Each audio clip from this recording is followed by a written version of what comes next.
Now, I wanted to bring up one particular very interesting thing that's been floating around the social media. In 1981, there was a book written by a novelist, a futurist, Dean Koontz.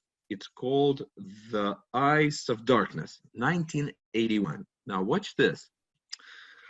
I'm just going to read a little bit, and then I'm going to provide what I think to me is a reasonable explanation of what was going on. It reads, in around 2020, a severe pneumonia-like illness will spread throughout the globe, attacking the lungs and bronchial tubes and resisting all known treatments. Almost more baffling than the illness itself will be the fact that it will suddenly vanish and quickly as it arrives, attack again at a later year and then disappear completely. Now, this is okay. This is kind of interesting, but here's the interesting part. Watch this. Now, this is 1981, and he's not a spiritual man from the standpoint that he is claiming to predict something. He is a writer, a futurist. Fiction writer. He's writing how things could go. And watch this. It was around then that a Chinese scientist named Li Chen, this is fiction, defected to the United States carrying a diskette record of China's most important and dangerous new biological weapon in a decade.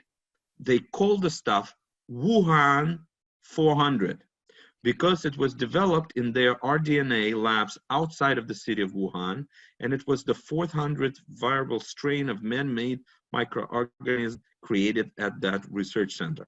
Okay, Wuhan is a perfect weapon. Now, obviously all of this, oh my gosh.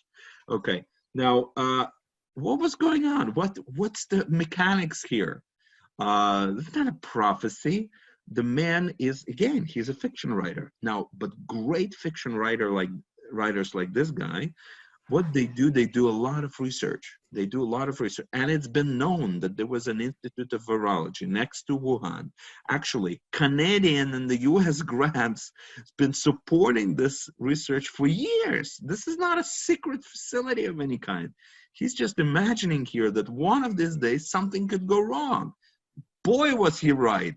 Because if you watch the news recently, it seems that they may have actually tracked down, not 100% sure yet, but tracked down an intern at that particular facility who probably, because of the lack of safety in there, hypothetically carried the virus to the wet market in Wuhan, where it then began to go crazy.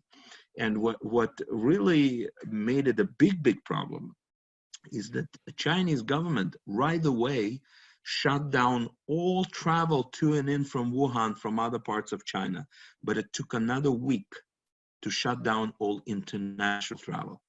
This goes back to this whole how our governments, and of course Chinese government is less transparent than US and other Western governments, but still, the lack of transparency with the problem is what actually caused all of this kind of thing. I mean, you look at this cover-up, and you look at the Khashoggi with the Saudi Arabia using Israeli technology to kill this journalist in Turkish. You remember this a year ago? Better say allegedly. Better say allegedly. Allegedly, no, but it's true. I mean, listen, I don't think anybody thinks that it's not true anymore.